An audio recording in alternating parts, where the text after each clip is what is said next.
So, I should start off this review by saying that the Dead Space trilogy is my favorite series of the 7th generation of consoles. Strong emphasis on the word consoles. With that being said, I originally wanted to do a review, or rather a retrospective commentary on the 3 main games. However, at the time of writing this review, my capture card was broken, so I'm gonna get to that sometime later. But until April 27, 2014, when the game was first made free to PC users on Origin, I wasn't able to do anything. So I figured, why not make a review on what was my favorite game of this generation from 2008 to 2011. I have the game, I have fraps, and I have an editing software. Might as well do it. Now, maybe it's because this game is meant for controllers and pad users, but I spent a good hour and a half wrestling with the controls. The basic functions aren't bad, but the mouse sensitivity is a joke. It locks whenever you strafe, and no matter how high you put it, it moves at the same horrifyingly slow speed when aiming. This didn't happen on the console versions. Upon recent discovery, I found out that Dead Space uses an ancient system of computer game mouse sensitivity that's dependent on crappy processors and video cards. This system is called MAME. It was used in the 1990s with games like Fallout, and it's used in this game in the year 2008 for absolutely no reason. This means that anything over 60 FPS in the game is basically unplayable. I was only to enjoy this game on PC after A, heavily modifying the NVIDIA control panel, and B, recording footage of this game at my usual 24 frames per second. The second thing, why am I able to use the mouse in menus and at save points but not at the store? Maybe it's just my keyboard, but switching in and out of positions, especially if I have to go to the store frequently for something, is uncomfortable and frustrating.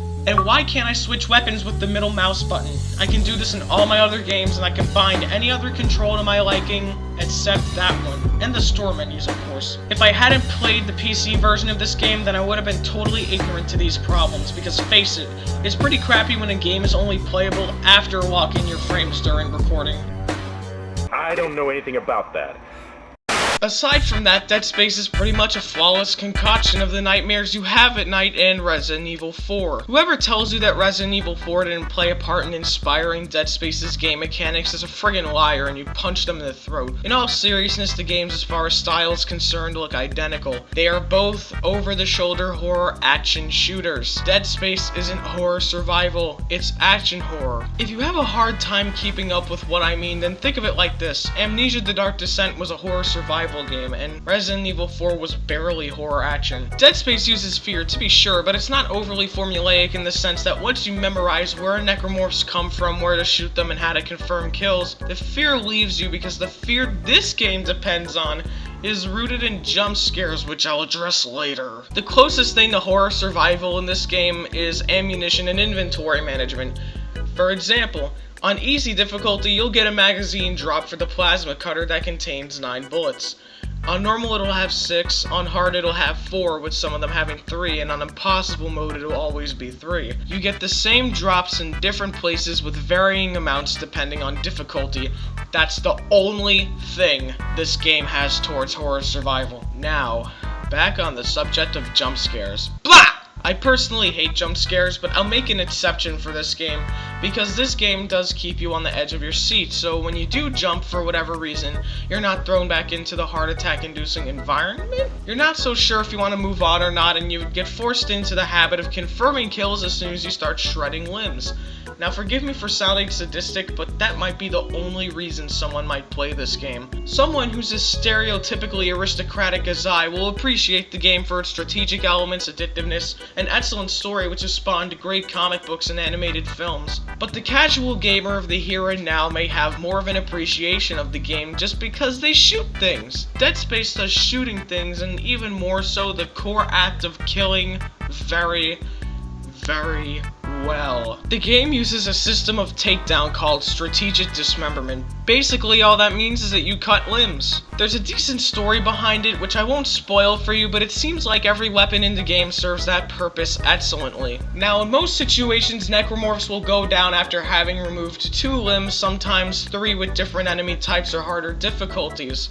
With that being said, every weapon in the game basically does the same thing, except it gives you the satisfaction of knowing that the way you're doing it is extremely bloody and satisfying. The plasma cutter, which I recommend you only use throughout your first playthrough, is essentially that. It's definitely one of the more precise weapons in the game. The line gun is pretty much exactly what it sounds like. It's a giant plasma cutter, essentially, that shoots lines. This is where severing 2 limbs comes into play. The meaty sounds of the necromorph screaming, coupled with the explosive sound effects of the firing, makes it one you should buy. The flamethrower is the flamethrower. The Ripper, which is probably my top 3 favorite weapons in this game, uses a telekinetically sustained Ripper blade where you literally rip through your enemies. The Force Gun is exactly what it sounds like, and its alternate fire shoots a tiny force grenade. The Pulse Rifle is there to serve the appetites of everyone who's accustomed to the generic third-person shooter, but in its alternate fire, it really is something to behold. Finally, the Contact Beam is good for specifically large swarms and enemy boss battles that involve huge, glowing, yellow, bulbous joints, and I only recommend using it in those situations. The weapons so beautifully met the need of the player that when Dead Space 2 came along, I was surprised that new weapons were even added.